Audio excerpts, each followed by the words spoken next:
makes you feel proud. And when those kids come back and they say, thank you, Mr. Norris, or I appreciate the time that you sat there and talked to me, or when I find myself in a tight, I need a few bucks, you gave me a few, to buy extra something at lunchtime, or you gave me a ride home, or, you came by and talked to my parents when I should have been maybe down in school suspension or suspended. You found a way to mitigate that. And you put all that together, and, it's just a blessing. That's the only thing I can say. It's a blessing to have that opportunity, and I thank God for that. And it's been rewarding even after retirement. Like, I'm sitting here with you, and that's just another blessing to have a young man that, I saw coming up, and, you were a good athlete, you were a good kid, but now I'm sitting here talking to an adult who, for all practical means, we're on the same level now, and we live long enough to enjoy each other as adults, and that's a blessing. I'm hoping that when my days are on this earth, someone will walk out to the cemetery and say, Mr. Norris, he was a pretty good guy, and he helped me out, I wanted while you're saying that, I just want to give you your flowers right now, because everything you just mentioned, you did for me. Like, I remember times you would just, hey, you need something extra for lunch, or you just, like, you stopped me in a lot of times where I was going down the wrong path and doing something different, and you kept me focused, especially because, I wanted to play basketball. Making sure I stuck to what I was supposed to do on the team. And I know I wasn't the only person. Hey, being honest, even when you had to paddle us, all that stuff, people talk about it now. Anybody I graduated with or before, they talk about that, but they talk about it with pride. They talk about it like they're in gratitude for the things that you were doing for us at that time. But to be a disciplinary principal, you had to have so much patience. Where did that patience come from? Man, prayer and supplication. And when you look at a student, or you look at any individual, especially a child, and you can see yourself in that child, it makes it much easier to be empathetic and understand that what they're going through at that moment is paramount to them. It may not be a big deal to you, but when you look at them and you see yourself, you realize how important that situation is to them.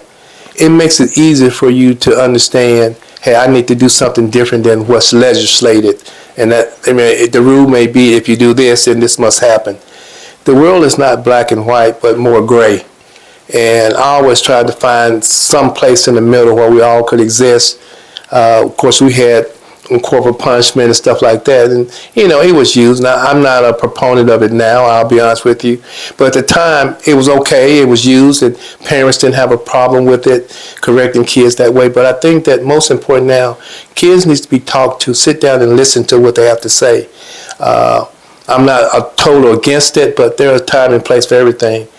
And the society that we live in now, we need to sit down with our students, our children, and each other, and have a candid conversation about what's going on in our lives, in our homes, expectations. Everything cannot be resolved with guns and sticks. People need to sit down and talk to each other and see if they can find some medium where we all can exist, so that we don't end up fighting and killing each other.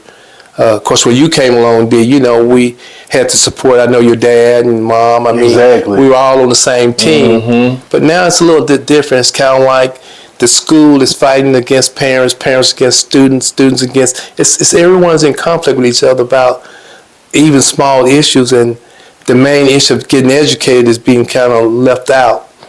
My mom ended up becoming a principal over here on the south side, and I believe she's going to try to retire this year, but I know a lot of it, and it's going to go into my next question. It's because, man, it's just like you just got through saying, and I'm kind of surprised to hear you say you're not as much of an advocate for corporal punishment now, because do you feel like if the people, like you said, my mom was on board, my dad was on board with you, so if you have a established relationship with the person that's actually doing it, do you think that it should be accepted? Because, man, that helped me. You know what I'm saying? If I look back at that, and it's like, dude, I needed that. I know a lot of students will respond and say, man, I needed that. Yeah, you could sit down and talk to me, but at that age, I'm gonna do what I want to do the most. Right. So I'm not sure how much that talking how far would have went. When you actually had to do that, it was more so embarrassing at the moment, but it made me have to rethink what I was going through. And then second part was, what made you leave? Because my mom was like, everything you got through saying is what she just couldn't handle no more. Yeah. It's not even about education anymore. It's just about, we can't get on the same page with nobody. Right. So she's like, I can't deal with it no more. What made you have to finally go? You know what? Well, D, that's the one of those $100,000 question again. The reason I say I'm not a proponent of it as much because of the legality of it. Okay. You go to school, you get your degree, you work hard, you try to establish a relationship, you're in the field for say 15, 20 years, and one incident involving corporal punishment can ruin your career. You can actually, not only in your career, you can end up in jail. Mm-hmm. And people are not willing to invest or take a chance in, losing their license and their certification because they tried to correct the kid and put him on the right way. I mean, it's a noble gesture, but I don't think anyone would say, hey, yeah, I'll take a chance on corporal punishment or doing anything that would cost me my career, because people have other responsibilities that are tied to going to work every day. Absolutely. Now, in your home, that's something that you can do a little bit more detailed in your home if you want to spank or, punish a kid or discipline a kid in your home. But in the community, you're dealing with other folks' children. And not everybody, like your mom and dad, were always supporting me. I can't even remember a time when, if I talked to your dad and say, I saw D, he would say, hey, Mr. Norris, you do what you got to do. And if you got a problem, just call me. Mm-hmm. And so it was easy. But now we have kids, you can't even talk to them. And if you were to put your hands on them or you discipline them outside of the rules of, that have something in education, chapter 37, that dictates how you do discipline. It's probably 500 or 600 pages and what you can do, how you can do it, when you can do it. And it's a lot of litigation involved. And people just don't want to end up in the Fifth Circuit Court trying to defend their position, trying to help somebody else's child, for $40,000, $50,000 a year before taxes. Right. And to say, hey, I was trying to get Derek on the right track. So what I did was I grabbed him and I told him, hey, listen, young man, you're going to do this.